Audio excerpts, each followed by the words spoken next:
berdoa untuk menetapkan acara ini. Ya, insyaallah mudah-mudahan.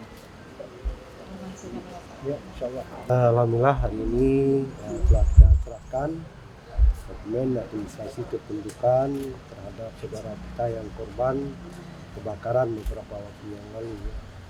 Jadi semua dokumen ini memang telah terbakar pada saat kejadian, dan alhamdulillah hari ini sudah dibayarkan kembali, yang kita saksikan tadi.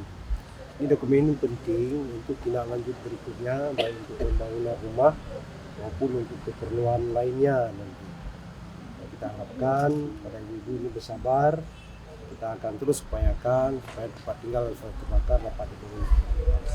Jadi dibangun dengan program? Ya, dengan program pemerintah kota. Sumber dananya mungkin kami nanti akan duduk dengan tim, ya, melihat di mana Pak Baitulmal atau di mana, pokoknya ini kita upayakan dapat terbangun.